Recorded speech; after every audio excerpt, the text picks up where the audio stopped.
Assalamualaikum warahmatullahi wabarakatuh, Bapak Ibu guru peserta Pretest PPG Guru SD tahap 2 terkhususnya. Di kesempatan ini kita akan membahas mengenai soal-soal yang terkait dengan kisi-kisi yang diberikan oleh Kemendikbud. Nah, bagi Bapak Ibu guru yang belum mendapatkan kisi-kisinya, silahkan dicari saja di akun atau di Google Search ya. Dicari aja mengenai kisi-kisi PPG Guru Kelas SD. Baik, langsung saja kita bahas mengenai pembahasan soal kita hari ini atau di video ini. Nah, yang pertama kita bahas mengenai indikator soal ke-40. Nah, indikator soal ke-40 ini berisikan disajikan narasi tentang kompetensi dasar menulis puisi atau cerita dengan tema tertentu berdasarkan konteks lingkungan tertentu seperti sekolah dan lain-lain. Peserta dapat menganalisis tujuan bahan ajar, sumber belajar, media, dan perangkat penilaian yang tepat. Nah, di sini kita nanti di soal akan diberikan sebuah narasi kompetensi dasar ya, tentang kompetensi dasar terkait dengan menulis cerita puisi. Oke.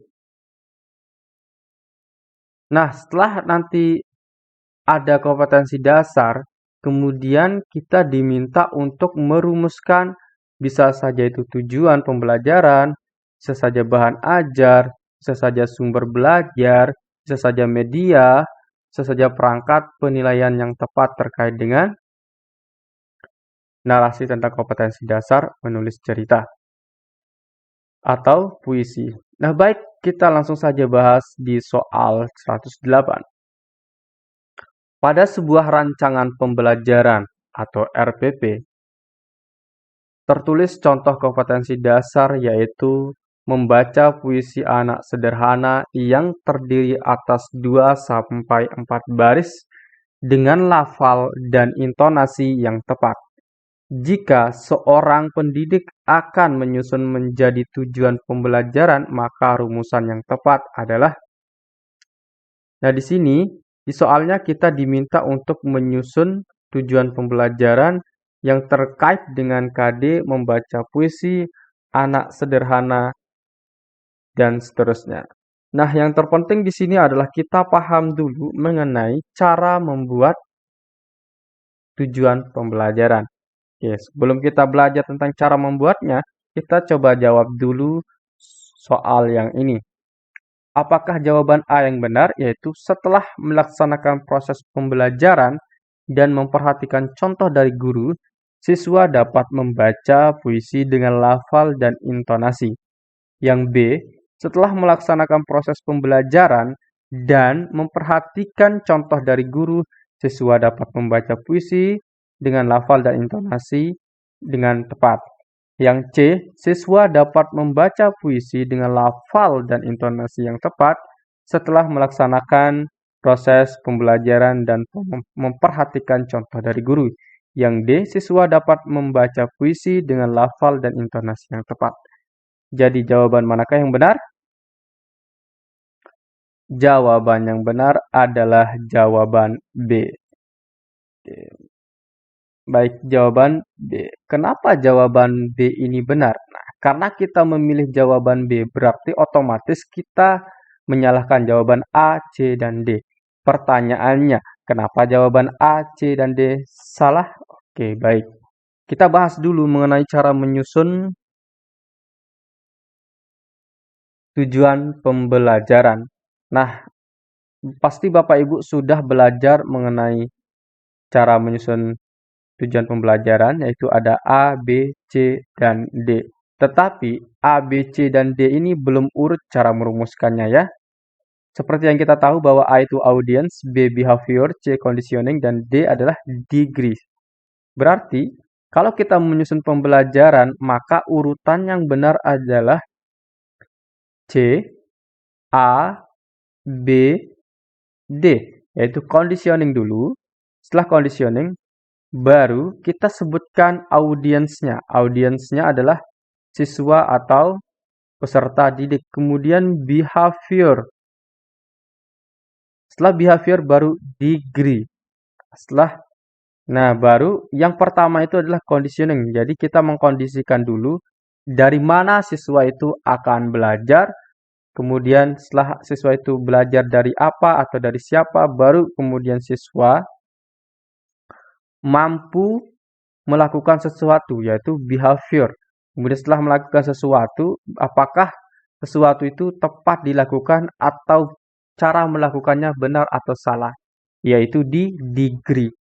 Maka kalau yang A kita analisis setelah melaksanakan proses pembelajaran dan memperhatikan contoh dari guru. Nah, ini merupakan conditioning-nya, yaitu yang C.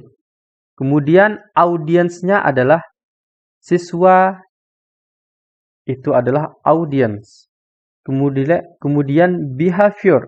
Behaviornya adalah dapat membaca puisi dengan lafal dan intonasi. Ini behaviornya.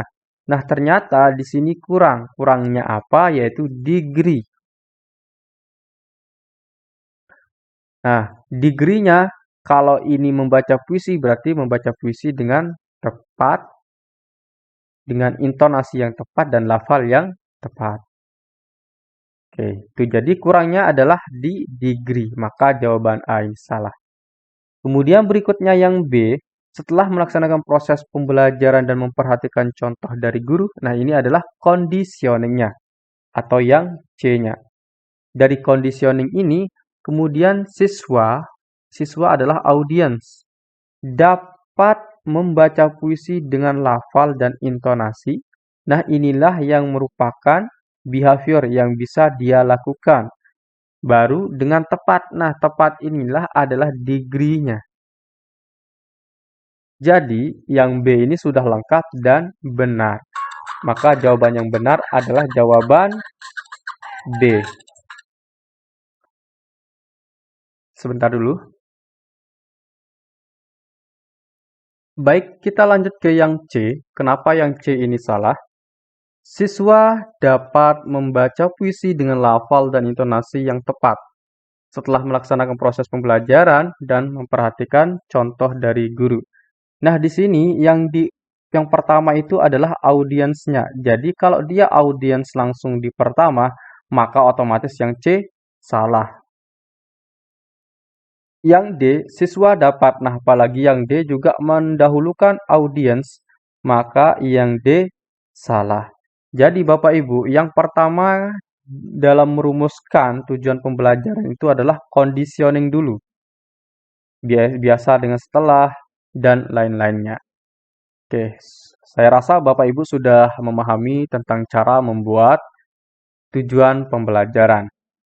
Nah, di sini ada pembahasan mengenai conditioning tentang tujuan merumuskan tujuan pembelajaran. Di sini ada yang pertama itu audiens adalah peserta didik yang akan belajar, kemudian behavior, perilaku yang spesifik yang akan dimunculkan oleh peserta didik setelah selesai memperoleh pengalaman belajar dalam pelajaran tersebut. Kemudian ada condition, adalah kondisi yang berarti batasan yang dikenakan kepada peserta didik atau alat peralatan yang digunakan peserta didik pada saat dilakukan penilaian. Kemudian degree adalah tingkat keberhasilan peserta didik dalam mencapai perilaku. Nah, yang degree ini bisa dengan kata benar, tepat, kalau dia sikap berarti baik, dan yang lain-lainnya. Kemudian mengenai urutannya, yang pertama yang setelah saya kasih tahu tadi, yaitu conditioning, kemudian audience, baru behavior, dan degree. Oke, baik Bapak Ibu, kita ke soal berikutnya di indikator 51.12, atau ini di urutan ke-51 ya. Nah, nanti di indikator ini diberikan langkah metode ilmiah secara acak. Ingat, kemudian peserta dapat mengurutkan dengan benar. Nah, ini langsung kita pahami mengenai soal yang akan muncul, yaitu nanti akan diberikan soal mengenai atau pernyataan tentang metode ilmiah yang diacak ya. Misalkan urutan 1 Urutkan kedua, ketiga, dan keempat. Nah, nanti itu diurutkan. Nah, urutan yang benar itu seperti apa? Baik, langsung saja kita ke soalnya. Ini saya lupa di soal nomor berapa di e-booknya. Oke, perhatikan urutan metode ilmiah di bawah ini. Yang pertama, merancang eksperimen. Kedua, merumuskan masalah. Ketiga, melakukan eksperimen. Keempat, menyimpulkan. Kelima, merumuskan hipotesa. Kemudian keenam adalah melaporkan hasil. Pertanyaannya, urutan yang tepat dari metode ilmiah dalam pembelajaran adalah, nah, ada tips untuk Bapak Ibu untuk soal yang seperti ini, panjang, misalkan ada pernyataan yang sangat panjang, nanti Bapak Ibu langsung saja ke kalimat terakhir atau kalimat pertanyaannya. Nah, kalau kita sudah memahami pertanyaannya, baru kita ke narasi atau pernyataan-pernyataannya. Baik, di sini ditanyakan adalah urutan yang tepat. Apakah yang A, 3, 4, 2, 6, 5, 1, B, 2, 5, 1, 3, 6, 4, C, 2, 5, 1, 3, 4, 6, D, 4, 3, 2, 6, 5, 1, E, 4, 2, 3, 6, 5, 1. Jawaban yang benar adalah yang C. Urutan langkah-langkah metode ilmiah adalah merumuskan masalah dulu, berarti yang 2. Nah, kemudian merumuskan hipotesis, merancang eksperimen, melakukan eksperimen, menyimpulkan dan melaporkan hasil. Nah, bagi Bapak Ibu guru, kalau ada soal mengurutkan seperti ini, nah misalkan di sini yang A, 3 yang didahulukan kan 3 itu salah nih. Nah, kalau 3 ini salah berarti pasti dia yang jawaban A itu salah, yaitu urutan kesemuanya salah. Jadi tidak usah kita urutkan lagi. Kemudian yang B, 2, 5, ternyata benar. 1, 3, ini sampai di sini kan benar nih. Nah, ketika kita sudah menemukan di urutan yang terakhir, yaitu yang di sini, salah, maka kita langsung saja lompat ke sini. Nah, berarti jawaban yang benar adalah yang C. Kalau sudah ketemu C, kita tidak usah lagi membaca D dan E. Biar itu untuk menghemat waktu Bapak Ibu ya. Oke, baik Bapak Ibu, bagi yang berminat untuk mendapatkan e-book dari kami, silahkan Bapak Ibu menghubungi WA yang ada di layar. Di e-book ini nanti akan dilengkapi dengan kisi-kisi, kemudian pembahasan, serta soal sebanyak 300 lebih yang sudah kami siapkan untuk Bapak Ibu latihan di rumah. Baik Bapak Ibu, kita lanjut ke soal berikutnya.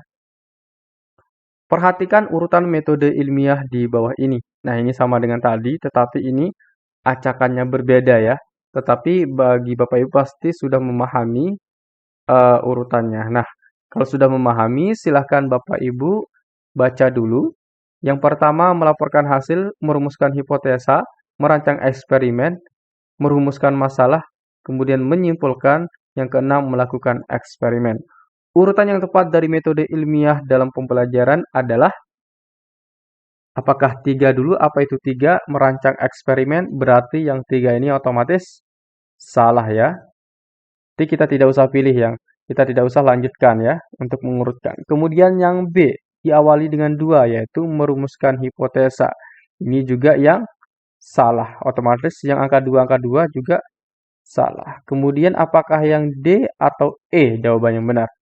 Nah, kalau kita lihat urutannya di sini. Ya, bedanya di awalnya saja yaitu 43, 42.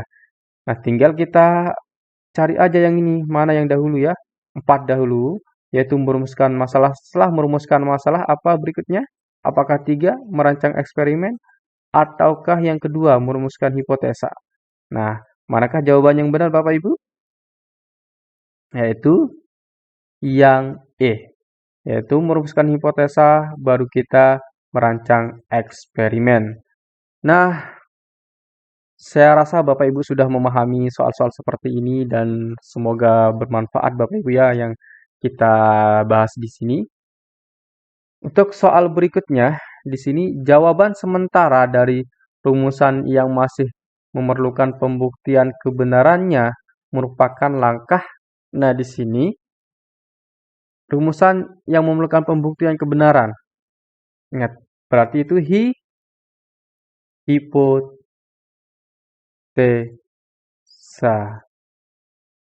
Jadi jawaban yang benar di sini adalah yang C, bukan yang A ya. Yang A salah, yang C yang benar ya. Nah, itu saja yang kita bahas di video kali ini Bapak Ibu. Semoga bermanfaat. Semoga ini jadi inspirasi Bapak Ibu untuk belajar berikutnya. Sekian, saya ucapkan banyak terima kasih. Assalamualaikum warahmatullahi wabarakatuh.